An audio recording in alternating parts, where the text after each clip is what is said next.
The Dominion's spear drifted above the smoldering human colony, like a vulture too full to care.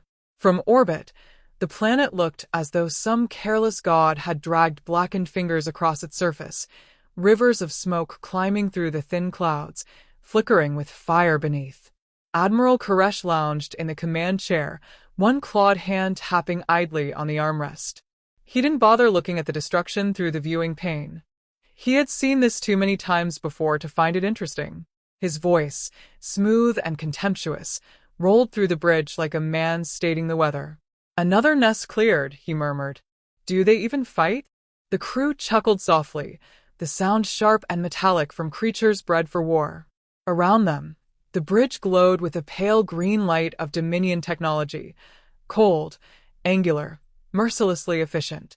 Lyra stood at the edge of the platform, watching the burning cities below. She was not laughing.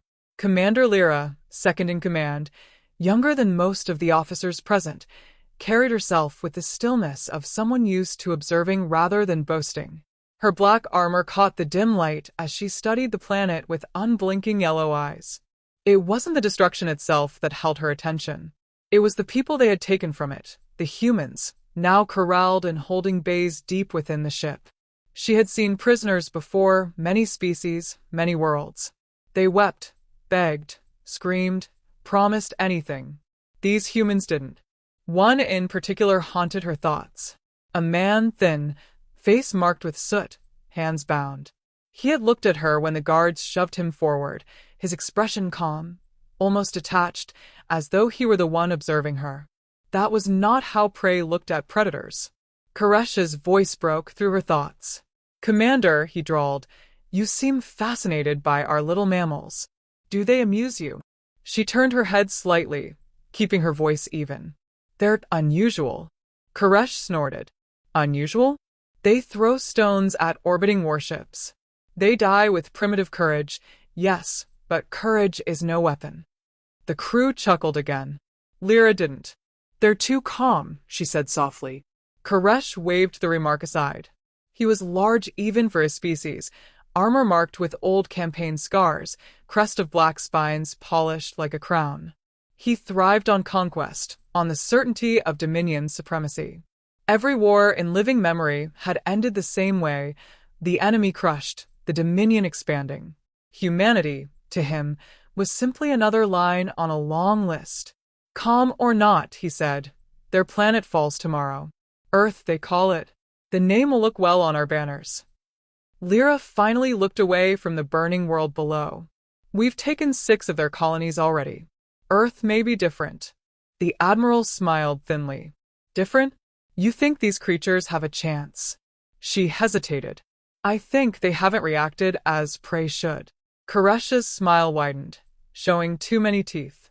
"Perhaps they're simply too stupid to understand extinction." The bridge laughed again.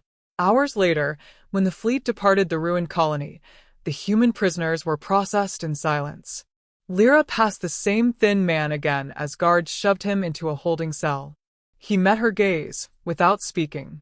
There was no fear there, no rage, just patience. It unsettled her more than screams would have. The Dominion fleet descended on Earth 3 days later. Koresh commanded from the center of the flagship as waves of ships entered orbit, weapons charged, ready to burn continents to ash. The planet below glittered blue and green, clouds swirling in indifferent beauty. "Begin assault," Koresh ordered lazily.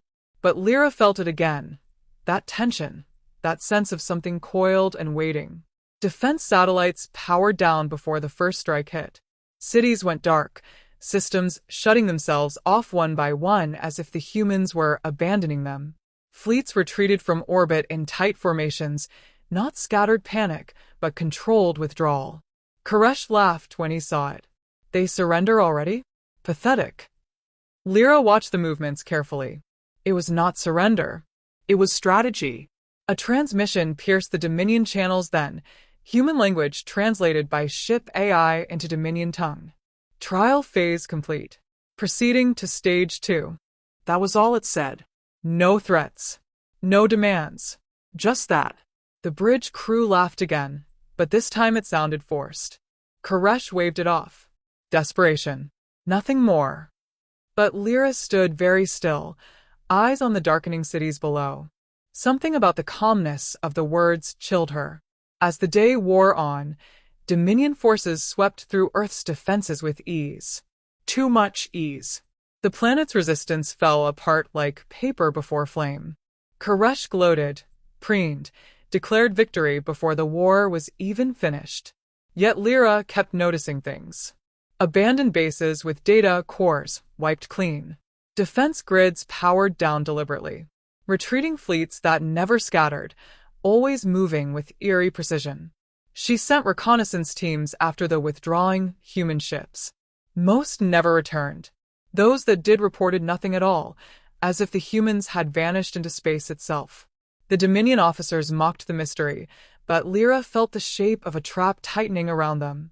After Earth's final orbital defenses collapsed, Koresh stood before the bridge crew, voice booming with triumph.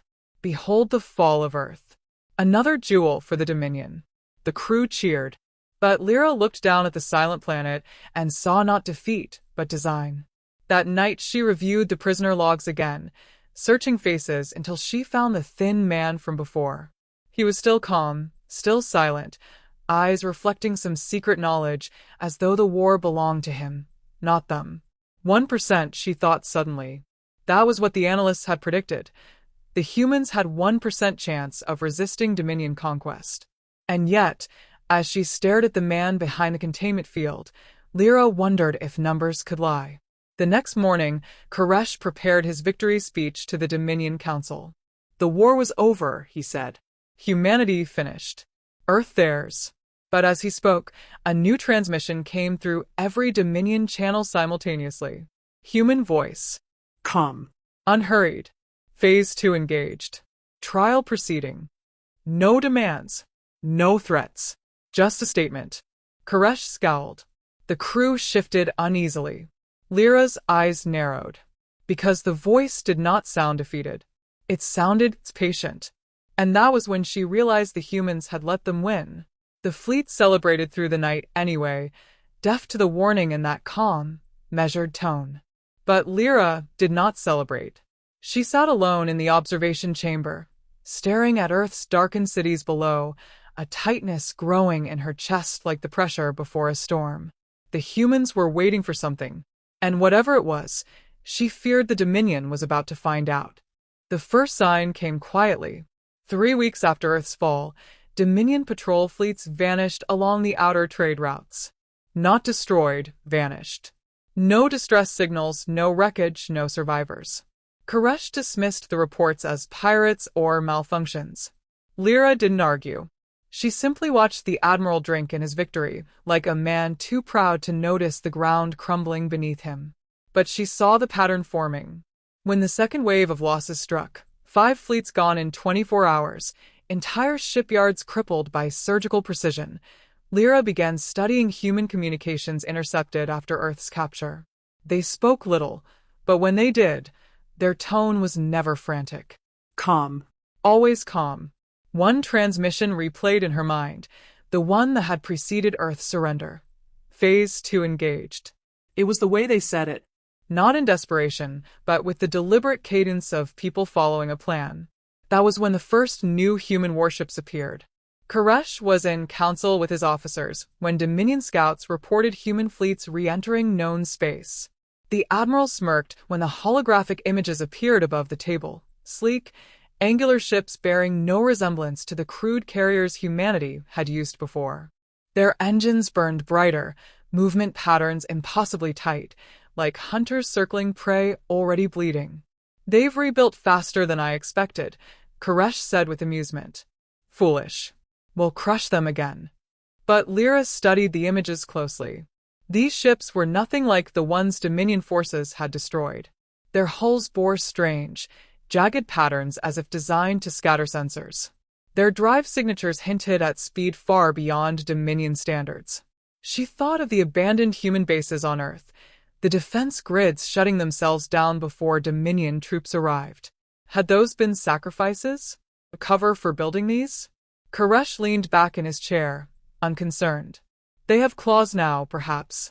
Let them scratch us before they die. But when the first engagement came, it was not the Dominion striking, it was the humans. 3 Dominion fleets holding the Oran supply corridor reported human forces arriving through what appeared to be unstable wormholes. Then communications went dark. When rescue fleets arrived hours later, they found the Dominion ships intact but crippled. Engines destroyed. Weapons offline. Crews alive but stunned.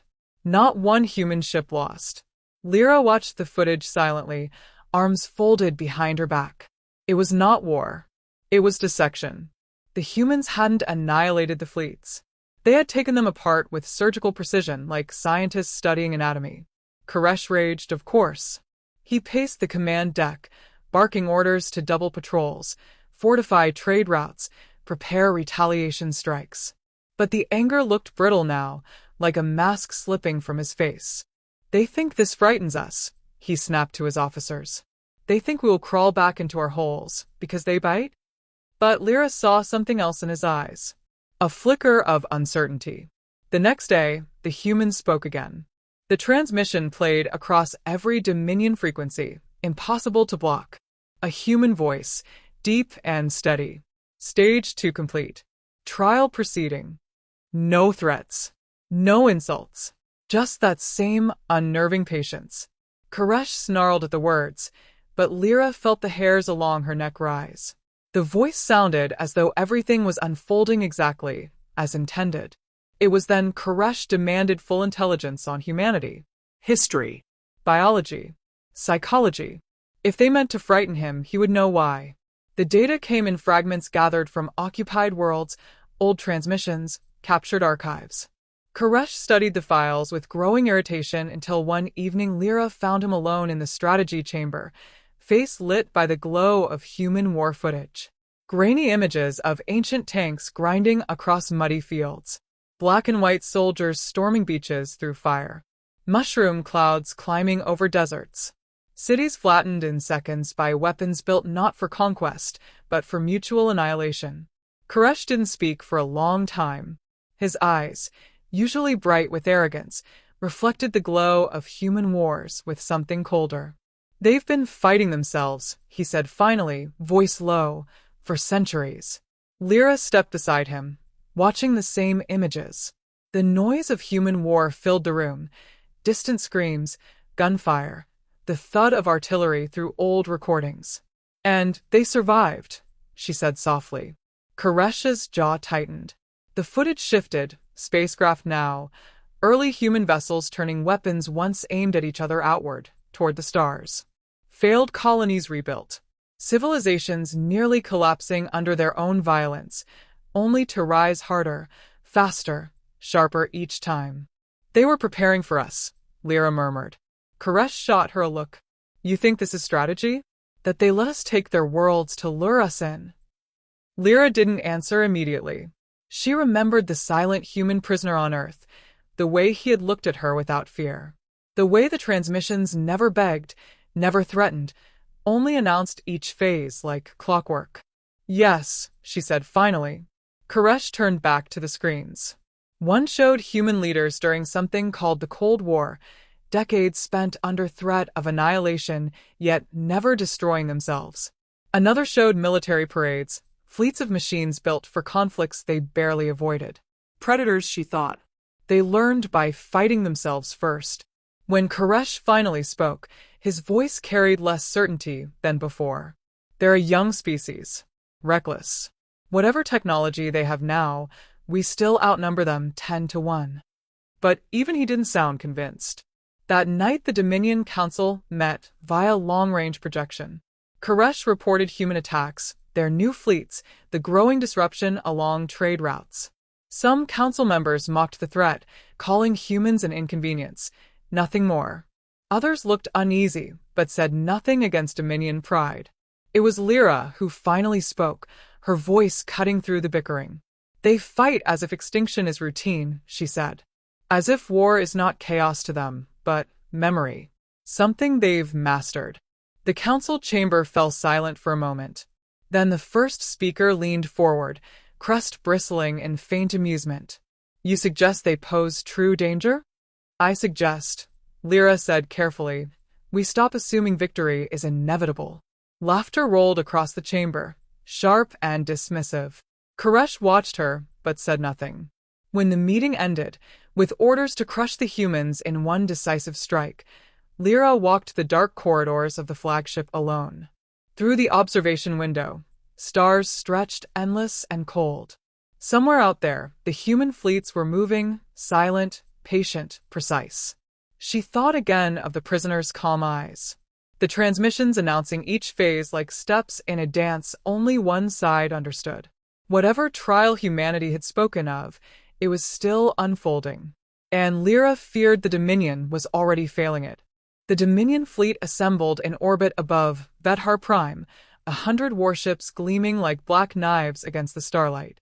Koresh stood on the command deck, surrounded by officers and projections of the Dominion Council, their voices filling the air with arguments and denials. Some counselors demanded overwhelming retaliation. Certain humanities' raids were desperation strikes. Others argued the enemy's precision suggested a trap. Yet pride thickened every word. The Dominion had never lost a war. They couldn't imagine the concept. Lyra stood apart from the circle of projections, watching Koresh more than the council. He looked the same as ever, tall, armor polished, movements deliberate, but the old arrogance no longer shone in his eyes. He spoke less, listened more, jaw tight as each report detailed yet another supply line cut, another fleet dismantled. The humans never attacked population centers. They never made speeches or threats. They simply erased the Dominion's ability to fight, piece by piece, with mechanical precision. "They're trying to frighten us," said one counselor, her crest rigid with disdain. "They want us to overextend, abandon caution. It is strategy through fear." Lyra's voice cut through the chamber before Koresh could speak. "It is not fear they use. It is inevitability. They fight as though the outcome has already been decided." A murmur rippled through the projections. Koresh's gaze slid toward her, but he said nothing. The council dismissed her words in the end.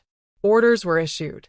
The Dominion would gather its largest fleet in centuries, crush humanity's forces in one decisive battle, and end this humiliation. Pride demanded it. But Lyra left the council chamber with unease coiled in her gut. The humans had not reacted to losses like prey. They had not even reacted like equals struggling against defeat. They moved like predators who knew exactly when their prey would fall. When the Dominion fleet departed Vethar Prime, it carried half the Empire's military strength. Koresh oversaw the mobilization with cold efficiency, issuing orders in clipped tones. Yet Lyra noticed he no longer spoke of victory with the same easy certainty. As the fleet crossed into contested space, human transmissions resumed. Short. Measured. Phase 3 engaged. Trial proceeding. No demands. No emotion. Just those words. Then the attacks began. Not on the fleet itself at first. Communications relays vanished from the network. Long-range sensors failed one by one. Supply convoys disappeared before reaching rendezvous points. By the time Koresh realized the fleet was moving blind, wormholes tore open across the system edges. Human ships poured through. They did not charge blindly. They cut along the fleet's edges, severing escort wings, vanishing before counterstrikes could land. Entire Dominion squadrons found themselves isolated, communications jammed by frequencies no Dominion technology could match. Koresh shouted orders, voice thundering through the bridge, but even as Dominion ships regrouped, more wormholes bloomed behind them like wounds in space. Human fleets emerged silently, cutting across retreat paths, targeting engines and weapons with surgical accuracy. Lyra watched from the tactical pit, heart pounding as she realized what unsettled her most: the silence. The humans did not broadcast threats or ultimatums. They spoke only to each other in clipped, calm codes as they dismantled the largest fleet in Dominion history. No glory, no chaos, just cold, efficient destruction. A Dominion battleship near the flagship erupted under a single human strike, its power core crippled rather than detonated, drifting dark but intact. The humans left survivors wherever possible. Why leave them alive? Koresh growled as reports flooded in. Lyra answered before thinking. Because fear spreads faster through survivors than the dead. The Admiral shot her a look, eyes burning, but he didn't argue. Hours bled together under the assault. Dominion counterattacks failed again and again, outmaneuvered by wormholes opening where no Dominion vessel could predict. Human drones swarmed disabled ships, carving weapons apart with precision fire before retreating through rifts in space, as if the universe itself obeyed them. Finally, Koresh ordered a retreat, something no Dominion admiral had done in living memory. What remained of the fleet limped toward Vethar Prime, communications fractured, formations broken. But the humans followed. Lyra stood beside Koresh on the command deck as wormholes opened directly over Vethar Prime's atmosphere. Human drop pods descended in silent waves, landing near defense grids and planetary command hubs. Dominion soldiers fought desperately across the capital's surface, but the humans struck like surgeons, disabling planetary shields, severing command chains, capturing officers alive. By nightfall, the Dominion capital lay silent under human occupation. Koresh was taken alive before dawn. Lyra watched as soldiers in dark armor marched the Admiral through the ruins of the Dominion command citadel, his wrists bound, crest lowered but unbroken. He looked neither defeated nor defiant, only stunned, as though struggling to understand the speed with which power had inverted. The human commander, who accepted Koresh's surrender, said nothing at all.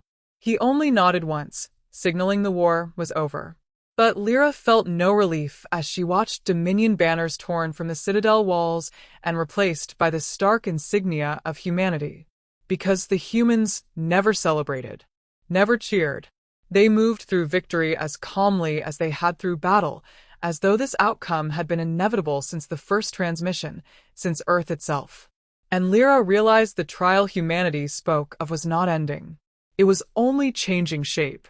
The Dominion Council chamber burned quietly, its walls fractured, banners torn from the pillars where Koresh had once stood proclaiming conquest. Now the humans held the room, with the same unnerving calm they had shown throughout the war. No cheers, no grand declarations, just soldiers moving with precise efficiency, securing corridors, directing prisoners, silencing any last resistance with clinical speed. Lyra stood among the Dominion survivors, her armor scorched, watching Koresh kneel before the human commander. The man was broad-shouldered but expressionless, his voice low and even as he accepted the Admiral's surrender. There was no mockery in it, no arrogance. Almost disappointment, as though victory itself carried no triumph worth savoring. War concluded, the human said simply, his words carrying across the silent chamber. Terms to follow. Koresh did not speak. His jaw tightened once, but he kept his head bowed. The sight struck Lyra harder than she expected. She had served under him for years, through campaigns that broke empires, his pride towering as high as the fleets he commanded. Now that pride looked small against the quiet certainty of the humans who had dismantled everything in weeks. Across the empire, reports came flooding in, planetary governors surrendering without orders, Dominion fleets abandoning border sectors, entire systems refusing council directives. Fear moved faster than command chains now. The enemy hadn't just shattered their military, they had broken the Dominion's belief in itself. Lyra walked the ruined halls alone after the surrender, the weight of defeat pressing harder than she thought possible. Yet what unsettled her most was the humans' restraint. They could have slaughtered the council, leveled the capital, burned every world that resisted. Instead, they dismantled weapons, disarmed garrisons, shut down war industries, but left civilians untouched. This wasn't vengeance. It was replacement. When the summons came, she half expected execution orders. Instead, the human commander met her in the former council war room, now stripped of its Dominion banners. "You commanded second under Koresh," he said, studying her with unreadable eyes. Lyra inclined her head cautiously. "I did." "You warned him," the man said. "Not a question." "I did," she repeated. The human regarded her in silence for a long moment before speaking again. "We will need governors for the territories. Order must remain." It took a second for the meaning to settle. You want Dominion officers to rule under you? Under Alliance oversight, the man corrected evenly. Not conquest. Administration. Lyra searched his face for mockery but found none. You destroy our fleets, take our capital, and now offer partnership? Occupation breeds rebellion, he said simply. We prefer stability. She studied him carefully, this human whose fleets had cut through centuries of Dominion power like it was nothing. And if we refuse? Refusal assumes choice, he said, voice still calm. This is acceptance of reality. Lyra realized then what chilled her most about these humans. Not their efficiency, not even their technology. It was their certainty, the absolute lack of hesitation in everything they did, as though they had already measured the galaxy and decided exactly where everything would fall. She accepted the post 3 days later. The transition moved with brutal swiftness. Human fleets spread across Dominion space, not as conquerors but as architects. Shipyards once building warships now produced civilian transports under human direction. Dominion soldiers found themselves working alongside human engineers dismantling orbital weapons platforms. There were no speeches, no symbols of victory. Only work, relentless and orderly, as if war had merely cleared the way for something larger. Lyra toured the former capital weeks later under her new title, Governor, Dominion Sector 9, reporting directly to the Human Strategic Council. She passed streets cleared of rubble by human machines, power restored, markets reopening under banners bearing both Dominion and human emblems. Children ran through plazas where soldiers had fought to the last days before. They laughed, unafraid of the human patrols watching from the rooftops. It felt less like occupation than inevitability unfolding step by step. She met Koresh once more before his transport departed for Earth, where he would face whatever judgment the humans had planned. He looked older somehow, the defiance drained from him, but his voice still carried iron when he spoke. They don't conquer like we did, he said quietly. They don't need to. Lyra nodded. She understood now. The humans hadn't just defeated the Dominion militarily, they had erased the idea of Dominion dominance itself. When Koresh left, Lyra returned to the observation deck overlooking the capital. Human ships moved through the sky like patient sentinels, engines glowing against the night. She remembered the first time she'd seen their transmissions, the calm voices announcing each phase of the so-called trial. At the time she had thought it arrogance. Now she realized it had been something else entirely. They had never been improvising. Every retreat, every sacrifice, every calculated strike had unfolded according to a design the Dominion never understood until it was too late. The humans hadn't just won a war. They had ended an era. Weeks later, Lyra watched Dominion ambassadors arrive to sign formal accords under human oversight. There were no negotiations. The terms were already written, presented without flourish, accepted without protest. The Dominion flag still flew beside the human emblem over the Capitol Plaza, but everyone knew which one carried weight now. That night, as the city lights glimmered against the repaired skyline, Lyra stood on the palace balcony, listening to the quiet hum of human machines rebuilding what they had broken. They had not come to enslave or destroy, but neither had they come to leave. A thought settled over her slowly, heavy as the new banners rising over Dominion worlds. The trial wasn't over. It had only shifted outward.